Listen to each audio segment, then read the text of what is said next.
She has been described as one of the finest and most outstanding musical voices of our time, a singer and songwriter extraordinaire, a campaigner and activist with a golden heart, and with a career seeing sales of over 80 million records to date and winning countless awards, all while her tireless charity work is widely praised, receiving prestigious awards and honors all across the world. It's no wonder that she's grown fondly in the hearts of millions across the world, and it's an honor to host her on Expresso this morning. Annie Lennox, good morning, welcome to the show. Thank you. And may I take this chance also to welcome you back to South Africa, welcome back to Cape Town. I know that whenever you are in the country, you're always on a mission to do really, really great work that started many years ago. What brings you back to our shores now?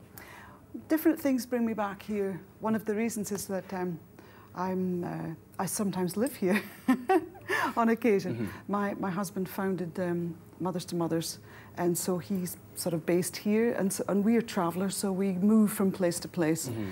A lot of the things that I do are connected to campaigning, and it all started really, the kickoff was in 2003 when I first came here. The very first time I actually came to South Africa. Yes. Was to take part in Mandela's 46664 HIV and AIDS Foundation launch. Mm-hmm. And that was even before the stadium was built, you know. Wow, wow. Yeah. Funny to think that, because it looks like such a landmark now. Indeed. But it was really a turning point in my life. I had an opportunity to meet Mandela, to sort of spend time with him, and from that I became a 46664 ambassador. So that took me as an artist and performer to different countries, and also to Johannesburg, to one of the performances there, and also to George.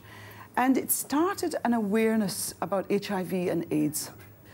And I went on to learn about HIV and how it affected people, and how complex the issue was, and how linked with poverty and lack of education and human behavior and all the challenges that it had. And I decided, you know, in fact, I didn't feel I had a choice. I just thought, I have to do something as opposed to doing nothing. And since then, you've ploughed your efforts. You've called on friends from all across the world that you've worked with over many, many years to bring over their influence, to focus on this issue. Tell me about some of the work that you have actually, been doing on the ground to bring light to this. Yeah. Well, you know, I've always been a singer-songwriter, performer, musician. An extraordinary singer-songwriter. Well, thank you. But you know, I had to decide, you know, if I'm going to do this, I need to learn how to speak publicly. I need to learn about the issue. And there's so much to learn, and there are many layers to it, many levels to it. And the more you learn, the more you learn there is to learn.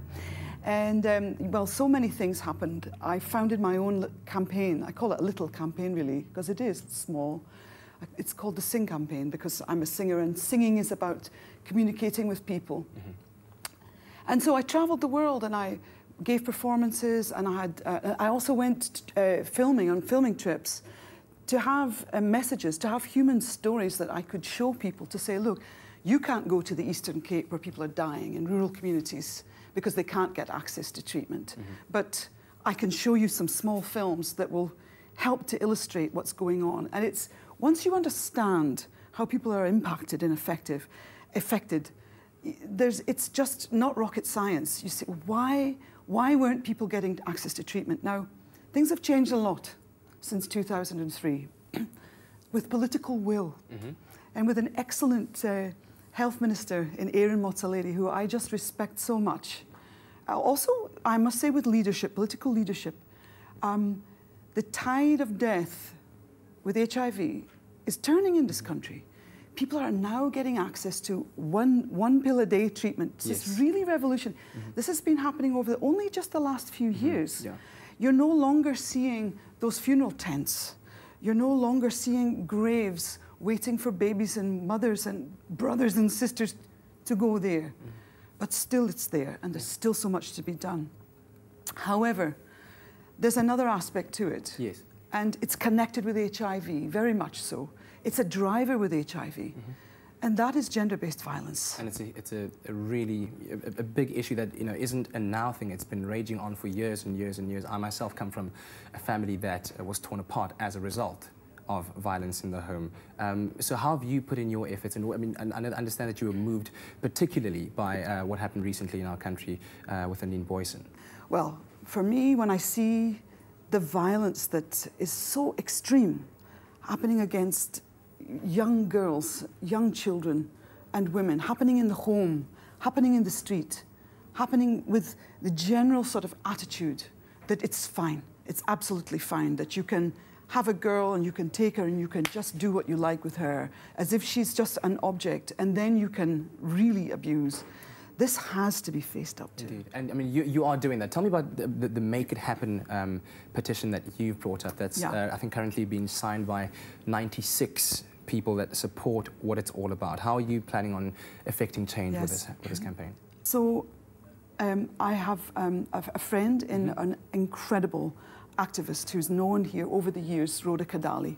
And Rhoda and I went to her office and we sat down and we said, what can we do? So we drew up a petition. We called it Make It Happen. See the end to gender violence. It's just an initiative. And we feel that if you let the issue go away, it comes up when there's a terrible thing happens, then it cools down. Everybody forgets about it. So what's really important is the engagement, is that continual, constant messaging that refuses to see the issue go away. So what you want to do is to galvanize the people that are working in this issue, all the organizations. That's what we did. 96 people, organizations, actually it represents hundreds of thousands of people in this country, including Bishop Desmond Tutu Foundation and Nelson Mandela Foundation, what have you. We're all on the same page. We want to see the end of this kind of violence. We want to see initiatives take place that actually make changes. This, you know, you have a fantastic constitution in this country, talking about freedom, human rights, all of these things. The problem is, there's no actual action taking place. So but that's I think in closing my question to you, how do we motivate that action? I mean, we have people like you who fortunately are able to bring light to an issue like this and, you know, make it apparent to millions of people out there in the world. But we as South Africans, how do you propose we take that next step in being activists in our own communities and actually doing something? Yes, by not letting the issue slip away. See, I'm talking to you now, and I'm so grateful to be on Espresso, because this is a program that goes out to everybody. Everybody knows this program, but they're not always getting involved with the issues, the real important issues. If there's a groundswell, if media, press, television, radio really take responsibility, they won't let the issue go away. They won't let it slip. If they really get involved with the organizations that are doing the work at grassroots level, they won't let them be unsupported. They will help to promote that voice that's saying we must take action, and they will make that voice so amplified that government is ashamed enough to take the steps. And it seems that that's what needs to happen. This issue of HIV and AIDS, which is being addressed very well, but still needs so much work doing to it. It's connected to gender-based violence. We must address it. We must change people's attitudes, change people's behavior, change this kind of deafness and silence that exists in high levels, all the way from the top, all the way through society to the very bottom. You need a revolution of thinking and behavior. Yes. Annie, thank you so much, and I want to thank you so much for pouring your heart and your efforts into our country. Seeing the love that you have really inspires me and galvanizes me to have an even greater love for South Africa and to want to go out there and put my hand up as a citizen, as a proud South African, as an active citizen, to want change and to make change, because it lies in each and every one of our hands to make this country better. We'll be back with more on Espresso.